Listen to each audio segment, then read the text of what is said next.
Before we get started, I would appreciate if you could subscribe to my YouTube channel. Thank you.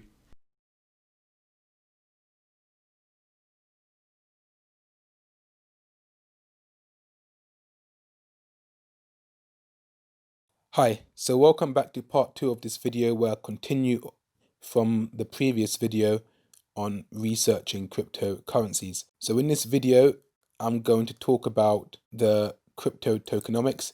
So in the first video, I spoke about researching crypto, and there was a branch that spoke about tokenomics, but I'm going to go into more detail on the tokenomics and how I researched the cryptocurrency tokenomics of the projects that I'm potentially interested in investing in. Let's get started, and please don't forget to like, subscribe. The first thing I would do, again, I put the points down, they're not in chronological order, but this is the stuff that I would look out for when I'm researching the crypto tokenomics. So I'll start from here. If you see a crypto that you're going to invest in, the first thing I would like to do is check out the demand. I always like to know, is there demand for the coin? Who will buy it and why? I really want to establish that information. Is there demand for this cryptocurrency? And I'm not talking about necessarily demand right now, but I'm talking about in the future, what would be the demand for this token? Because the demand right now, while especially if the project is in the building and development phase, the demand is coming from speculative investors. That's not the demand I'm talking about. That's not the sustainable demand. I mean, speculative investors can cause a token to go from cents to pounds to tens of pounds, and then at the same time, it can cause the token to go straight back down to zero again. That's what speculative investors can do. And that's not the demand I'm talking about. I mean, if you see the price pumping like that, where a token has went from cents to pounds, and everyone's like, yeah, whoa, I'm a millionaire now, I'm getting rich, I'm buying a Lambo, and then bang, straight back down to zero. As fast as it goes up, it goes down even faster. So you can see it. Cents, you can look at the charts, pounds, and you think to yourself, wow, people are making money. And then all of a sudden, right back down to zero, right back down to pennies and cents where it came from. So the price pumped really hard and it dropped even harder. And this is mostly due to speculative demand. So if you see the price pumping of any crypto, you've got to ask yourself, is it due to speculative demand or real use case and adoption? If it's due to speculative demand, then don't buy into it. I mean, don't pour loads of money into it, because you got to wait until the price stabilizes, wait until the excitement of whatever is causing this price pump to die out and for it to correct itself, and see what the market value of the token is. Don't get fooled for speculative demand. You rush to buy as a result of fear of missing out, because you can lose a lot of money as it comes crashing back down again. So you got to really ask yourself, and usually this is the case during development. Investors can get excited over an update or a new partnership or whatever, and lots of speculative demand can cause the price to pump, and it's not based on real use case and adoption at that stage. So ask yourself, is there demand for the project in the future? Once it's developed, what is the demand? Why would people buy this token and coin, and who will buy it? The more demand angles you can tick off, the better. The more demand you can establish for the project, the better, because it means that the token is going to have value in the future, because people would want it, and you have to understand why would people want it, and who are these people that would want it, and why would they be using it. The next thing I'd look at is the supply amount. Is the supply fixed? Is the supply inflationary, or is it deflationary? If it's a fixed supply, just look at Bitcoin for instance. It's inflationary, but it's fixed because we know that the maximum supply would only ever be 21 million. Digibyte as well, 21 billion. And it's inflationary because new coins are being made up until it reaches 21 million. So in that regard, it's fixed but inflationary, but at the same time, it's fixed. So there's a cap. Now, there are some tokens or coins where it's not fixed, it's just inflationary, which means there's no maximum supply. One day, the token could be 1 billion, then it can grow to 2 billion, and 3 billion, 4 billion, 5 billion, 10 billion. I mean, there's no end to its supply, and there may be no measures in place to combat the inflation. So a bit like fiat currency, for instance, where it's just inflationary, there's no end to its supply. Or is it deflationary? And that's where there's ways in which they're trying to decrease the supply of the coin, or token, and a lot of ways is via burning it. They say these tokens or X amount of tokens are going to be burned. Tokens that are used for fees are going to be burned. So if it's deflationary where they're trying to drop the supply, fine. Preferably what I like when I look at crypto, I don't like very, very, very large supply amounts, and I don't really like inflationary supplies as well. I like tokens or coins that have a fixed supply and also that are deflationary. So fixed supplies and tokens that are deflationary as well. That's what really interests me because of the tokenomics. If the demand is high and the supply is low, what does that mean for the token price? It gains value. Whereas if the demand is low and the supply is high, it loses value. And what I like is high demand, where I can see a project or a token where I think this is going to have high demand. And remember on my previous video what to look out for when you're researching crypto. So if you've ticked all those boxes, you should know why this token or coin will have demand, who will buy it, and why. So I want to see high demand and I want a supply that's fixed or deflationary. That's what I like to see because it means a token would likely appreciate in value as time goes by. Then I look at the purpose and the utility of the coin or the token. So what's its purpose? Why was it created? And again, does it have a real world use case? The concept, the purpose of this token, is it going to be used in the real world? Is it going to be solving problems in the real world or not?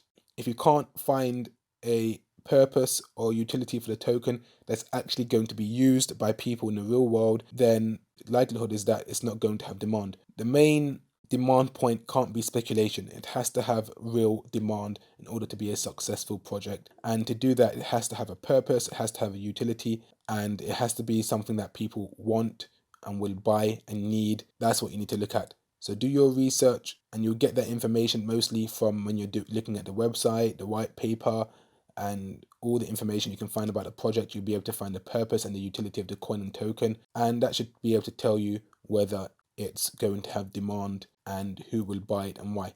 So then I go into the token price, I check out coin market cap, I look at the token price, and I ask myself, based upon where the project is now, development wise, and looking at the token price, is the project undervalued or overvalued? That's a question you've got to ask yourself. The more information you have on the project and what they've done, what they've built, where you can see it going in the future. Do you still see the project around 5 to 10 years from now? Where do you see it back? Where do you see it then? When you have all this information put together, you'll be able to answer, is the token price undervalued or overvalued? You look at the token price and then you take into consideration all that you've researched and you ask yourself, is the token price at the moment undervalued or overvalued? If it's overvalued, then it's probably due to speculative demand and a price pumping. Then don't invest in, wait until the market corrects itself and invest in at a good time. If it's undervalued, then invest. If you see that it's undervalued and can be worth much more in the future because of X, Y, and Z reasons. And also, I ask, is it a good value investing opportunity?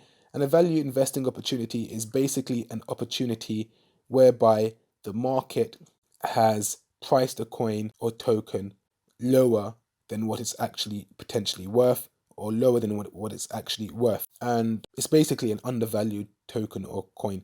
So if it's a good value investing opportunity, then I like to invest in it because I look at it and I think, you know what, this token right now should be worth this amount of money potentially, but the market has given it this value despite all that is happening right now, all that's been built, all the progress, all the partnerships that's been made, how good the team is. I mean, and the token is still dirt cheap like this. It's a very good value investing opportunity, so I'm going to invest right now. I see the market giving it its rightful value in the future. So ask yourself, is it a good value investing opportunity or not? If it is, then it's a good time to buy in. Where do you see the price in 5 to 10 years? And this is something else I like to do as well when I invest. I like to and this is also based upon all the information that you've already gathered from, as I spoke about in the previous part when you're researching crypto, all that information. Then you can answer these questions. Where do you see the price in 5 to 10 years? What's your projection? It doesn't have to be true, but where can you envision it? Do you see the price times 10 from where it is now? Do you see it times 100 from where it is now? Or do you see it times 1,000 from where it is now? It's very, very possible in the crypto space to have times 1,000. Or do you see it going to zero in 5 to 10 years, basically failing and going nowhere from where it is now? Now, if you see a good projection, you can see it times 10, it's plausible. You can see it times 100, and you look at the market and you think, oh my days, this project is right now is a very good value investing opportunity. The fundamentals are nice. The supply amount is decent. It's fixed. It's deflationary. The demand angles are huge. There's so many demand angles. The purpose and utility of the coin and token is amazing. I see loads of people buying and adopting this, and it's solving problems, and the price right now is undervalued, then, and I can see it times 1,000, then yes, it's amazing. The tokenomics are looking really, really, really good. Invest. That's what I would do. I would invest, because this is based upon what you're researching and what you're seeing. However, if you're seeing the reverse of that, then don't invest. So it's really, it's just common sense, really. Also, check out the market cap size, the daily volume, and exchange listings. You can get all this information on CoinMarketCap. So when I go to CoinMarketCap to check out the token price, I would look at what's the market cap size. The market cap size would give you an idea on the valuation of the project. What does the market, and it's basically the price of the token multiplied by the amount of token in circulation. So if the token cost £1 and there's 1,000 in circulation, the market cap price would be £1 times 1,000. So the market cap size would be £1,000. Look at the market cap size. On CoinMarketCap, they rank the coins based upon the market cap size. So the higher ranked coins in the first 1 to 10, 1 to 100 are based on their market cap size being the largest, going down to smallest. So if you look at the ranking, where is the ranking? The lower, the further the ranking is away from 1, the smaller the market cap size. And the closer it is to 1, the larger the market cap size. And yeah, so small market caps tend to be more riskier than large market cap projects, because large market cap projects are more established. At the same time, they may not have much percentage price increase compared to lower market cap. So you may look at a lower market cap and you think, I can see this lower market cap project, which is, as I say, high risk, high reward, but I can see this lower market cap project, which isn't really well known at the moment and established, but building itself nicely. It can get a times 1,000 within 5 to 10 years. But then you can look at a large market cap and think to yourself, I can't see it doing times 1,000. Hopefully a times 10 maybe within 5 to 10 years. So the market cap size is important, and I like to look at the market cap size because it tells you the valuation of the project, and it can tell you whether the price projection, how you can kind of envision it based upon the market cap size, like whether you think it would do times 10, times 100, times 1,000, all based upon the market cap size and also the overall market cap of the cryptocurrency market. Because if the cryptocurrency market overall is going to go into the trillions, which I think is very plausible and possible, it'll be a multi-trillion-dollar market, then you can look at the market caps and think to yourself, yes, I can see this market cap right now, which is at 10 million, being worth 10 billion, especially if the cryptocurrency market is going to be a multi-trillion-dollar market. So you can do that as well with the price projections when you understand the market cap size and the overall market cap of the cryptocurrency space and where it's likely to go. But as I said, lower market caps tend to be more riskier, but then they tend to have higher price increase potential compared to larger market caps, which tends to be less riskier but lower price increase potential going forward. Then look at the daily volume, and that information is all on CoinMarketCap. That will tell you how much is being traded in the day. The higher the daily volume, the better, because it means a lot of people are buying and selling the token. Whereas the lower the daily volume, it means the token is less known, unknown. So it is riskier, because the lower the market cap and the lower the daily volume, it means the project is relatively unknown compared to projects that have higher market caps and higher daily volumes. But at the same time, it's not a bad thing. If you've done your research and you've come to the conclusion that the token is going to have lots of demand, that the team is competent, the supply is good, it's going to have huge purpose, the community is great, partnerships, progress, everything, all these boxes are being ticked, and you see it as an amazing value investing opportunity because you see that so much is being done, but the market cap size and the daily volume is still small, then it could be a very good value investing opportunity that you buy into cheap, and as the project becomes more established and infiltrates the market more and becomes more well known, better partnerships, more marketing, that market cap size can increase very quickly in crypto as other people realize how undervalued it is, and then they start investing in the token, and that market cap size can jump up really, really fast within a few months, and the daily volume can increase exponentially as well. And then you got in cheap because you saw it as a good value investing opportunity early. So that's very, very possible. So low market cap size and a low daily volume is not necessarily a bad thing if all the fundamentals are there indicating that it's a good value investing opportunity. However, if it's not a good project, it's a really bad project, or it's not a very good value investing opportunity, you've done your research, there's no competency by the team, if it's a poor project, this would be reflected in the market cap size and daily volume as well, because there'll be no interest in it. So use these indicators to determine. It could determine whether a project is undervalued based upon your research, or it could determine as well that a project is not doing so well based upon your research, the market cap size and the daily volume. But as a rule of thumb, the larger the market cap size and the larger the daily volume, it's better. And the lower the market cap size and the lower the daily volume, it's more riskier because it needs to establish itself. Now, exchange listings. What exchanges is this crypto listed on? Check out CoinMarketCap and go to the exchange listings and check out the exchanges. Are they listed on reputable exchanges like Binance, Coinbase, Gemini, Kraken? There's loads of reputable exchanges out there, KuCoin. Or are they listed on the more unknown, very risky, known to be poor quality exchanges in the cryptocurrency space? Usually new coins starting out, they're going to be listed on these shady exchanges because they need to get listed somewhere. But eventually, as they grow, as they develop, as they build a community and so on, the exchange listings tend to get better and better. And eventually they may even be on the top exchanges like Binance and so on. So next, ask yourself, is it centralized or decentralized? Now, the token itself or the project, are they building a centralized system or are they building a decentralized system? I mean, some projects start out from day one, like Bitcoin, Digibyte, these sort of coins, from day one, they are decentralized and they're building a decentralized system. And some projects, especially the ICOs and stuff like that, they're centralized, but their plan is to build a decentralized system. So they start out centralized and then they plan to eventually have a decentralized setup from starting out as centralized.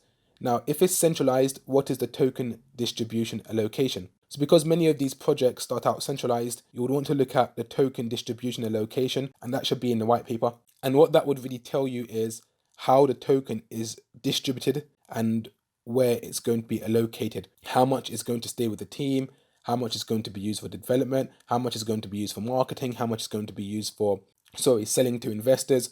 So look at the token distribution allocation if it's centralized, and find out whether it's going to work towards becoming decentralized. Preferably, I prefer decentralized projects, and I don't mind investing in a centralized project when eventually their token distribution is going to make it more decentralized, rather than the team holding all the tokens and keeping it for themselves and having control over it. I prefer the tokens being spread out into many different hands. Yeah, so check out if it's centralized or decentralized. And like I said, I mostly prefer decentralized coins, tokens personally, but I would invest in a centralized project as well if I think it has potential. Now, how is the token created? I look into that. How is the token created? Is it a pre-mine, mining, staking, and so on? What's the way in which the token is created? A pre-mine is basically where they have mined all the tokens already. So they've created all the tokens already for the project. Mining is a way whereby, like Bitcoin, the tokens are being created as miners continue to mine the coin. The supply is increasing gradually until it reaches its fixed supply in Bitcoin, with the proof of work mining. And staking as well is another way for new coins to be created, and that involves the proof of stake method. So look as to how the coins and tokens are being created. If it's a pre-mine, then at the same time look at the token distribution allocation, because you want to understand if it's pre-mined, it's likely it's centralized, and you want to see how is the tokens going to be distributed. Mining, depending on if anyone can become a node to mine it, then it's decentralized. But if it's mining and the only people that can mine it is a select handful of people, like the company and whoever they cherry pick, then it's more centralized. So I prefer decentralized, and the same thing with staking as well. Can anybody stake it? So I just look at a token and to see how it's created, just to get more information on the token. I mean, to be honest, none of these are complete deal breakers for me, because this information, I just take it, I would like to know it, and I take it on board with everything that I've already researched about the crypto and the project already. So if it's a good cryptocurrency project and I see potential in it, then I don't even care if it's pre-mined and centralized, because I see growth potential in the future. However, if it's a poor project and I don't see no potential in it, and it's centralized and there's a pre-mine and the token distribution is like the tokens are just in the hands of the team and I don't see no potential, then I'm not interested in the project. But really, depending on the project, as currencies now, if it's a currency, because remember in cryptocurrency, projects that have different purposes. Look at Bitcoin, for instance. Bitcoin, Litecoin, Digibyte. The purpose and concept of these coins are to be currencies. Now, if the concept is to be a currency, then by default, all I want is a decentralized currency. And I don't want to pre-mine. I prefer, if there's a way of mining or staking even, it's decentralized. If it's a currency, I don't want nothing centralized. If I want centralized, I'll stick with the fiat currency system. I want a decentralized currency, a decentralized network, and decentralized how it's created, mining and so on. That's if it's a currency. By default, that's my criteria, which is why I like Bitcoin, which is why I stick with Digibyte. And if I see like a centralized currency, they've got a pre-mine or whatever, centralized mining, then I'm not interested in buying their tokens or their coins as a currency. I only want decentralized currencies. However, if it's like a project where they're building not a currency, but the token is more of a utility token. So the purpose of the token is to be used within the network or system that they're building to give it value, then it's going to be likely centralized. And I don't mind that, if so long as I see that they have the potential and the competency to give this token value. All the other boxes are ticked based upon my research, then I don't care that it's centralized as a result. If it's a currency, then I want a decentralized currency. And that's it really. And that's what I look into when I look into the crypto tokenomics. I look at these points to determine whether as well the tokenomics are something that I like, that's in my favor, that ticks my boxes before I invest into the cryptocurrency. So as you can see here, the first thing, all this stuff I do when I'm looking into the project to research crypto, then when I jump onto the tokenomics, I go into this part here to see the demand, the supply, the purpose. I ask myself if it's undervalued or overvalued. Is it a good value investing opportunity? Where do I see the price in 5 to 10 years? I check out other information like the market cap size, the daily volume. If it's on exchanges, I want to know if it's a centralized or decentralized token, and how was the token created. And if the price is booming, why is that? Is it based upon demand, speculative demand, or is it really based on real use case and adoption? Most of the time, in the beginning of all these projects, because most of these projects are still in the building phase. Remember, crypto's only been out for 10 years, so a lot of these projects are still building. So most of the time the demand is speculative, and very rarely it's based upon real use case and adoption. But in the future, going forward, a lot of the demand should be based on real use case and adoption. So that's all for now. Thank you for watching and have a good day. Don't forget to like, subscribe and hit the bell notification icon so as to not miss my next video. Take care and goodbye.